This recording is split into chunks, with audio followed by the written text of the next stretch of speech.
If you have been watching some of the great talks from TEDx Bærekraftige Liv or others that are part of TED Countdown, you've seen a great collection of ideas, projects and actions.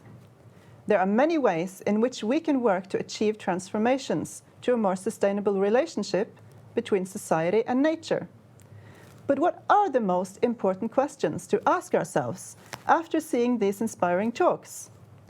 And how can we think and reason about the questions that remain? Two related questions that puzzles me are, firstly, based on all the possibilities displayed by entrepreneurs and innovators through their ideas and projects, how do we let people in general become change makers that can help build a more sustainable future?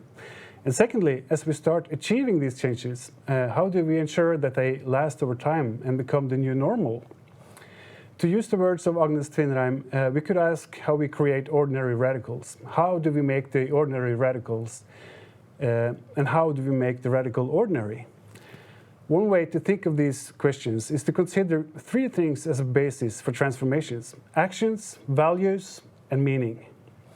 First, action is about cause and effect, means and ends. It's about the choices that we make to achieve something, our instrumental actions. It is about creating capacity and agency, about identifying the alternatives we have, and then acting on them. So the first question is what? What can you do as yourself, as a professional, as a citizen, as part of a neighborhood, a business, or an organization? Let actions be radical. Secondly, there's the role of values. Based on values, there are norms that guide our behavior, in the sense that we take certain actions and behave in ways that we take for granted.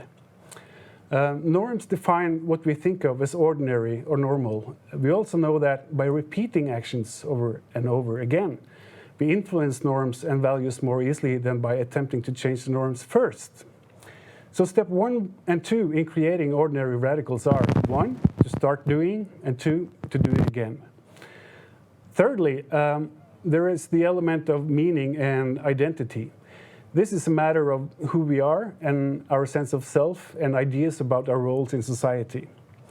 By taking action, repeating them, and thus influencing norms and values that lead us to transformation, we may start to think about ourselves differently.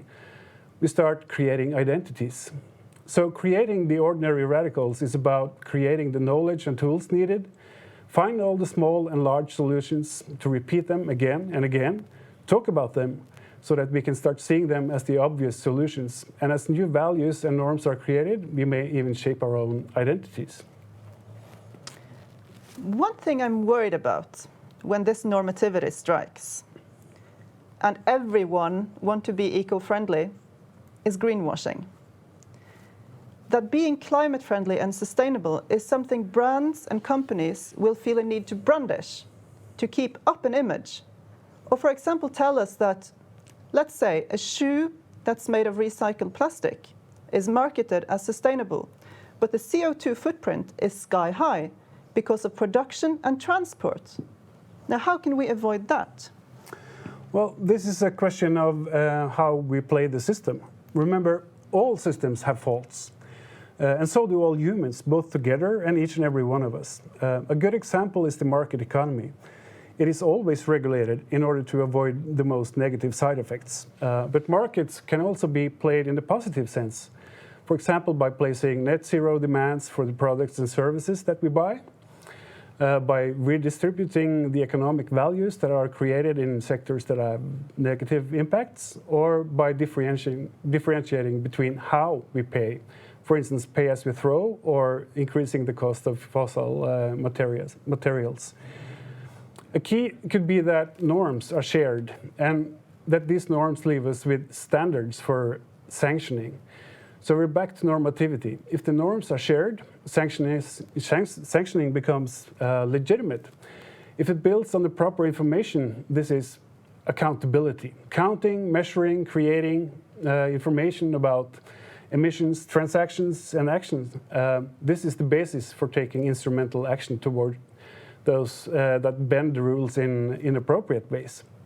However, shared values and clear norms can also create trust. That way, the instrumental cause-effect logic of measuring and accountability can be supplemented with responsibility, which to a larger extent is a virtue. We take responsibility, but we are held accountable. There will always be negative effects, but we are in a hurry. So maybe we just need to accept that some of the things that we do are a little rough around the edges. A friend of mine once said that the narrow path may lead to salvation, but the wide road is faster. And as time is of the essence, perhaps we shouldn't be so afraid of some unwanted effects. Good questions. Which leads to the next. How can we lay the foundations for a public dialogue where people and businesses are not afraid of telling us about the progress that is actually being made to change into more sustainable production and cooperation? I mean, even if it's not already perfect. I think the key is to create agency and capacity for action, both for individuals, for groups and organizations, and for larger systems and fields. By introducing agency, we may get around the situation where someone tells you what to do. No one likes to be instructed. But if your own actions lead in the right direction, then instruction becomes less necessary. So in effect, to create empowerment needed to deal with the climate crisis, we need to trust people. The clue is to avoid polarization and to normalize this transparency. If transparency is the norm, candidness is a breach of the norm and will have negative effects. That goes for politicians, researchers, voluntary organizations, and ordinary people as well as businesses.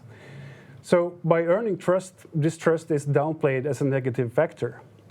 Polarization is bad for dialogue. It tends to create binary positions for or against friends and enemies. Whereas what we need is a scale for politics, actions, and values that has nuance and that is dynamic. No one is perfect all the time, but everyone can make great choices some of the time, or even most of the time. Now that's really something to think about. What choices can we all make? Now, what questions would you like our viewers to have in mind when they go to sleep tonight and still remember when they wake up tomorrow? I would like the viewers to think about bridges.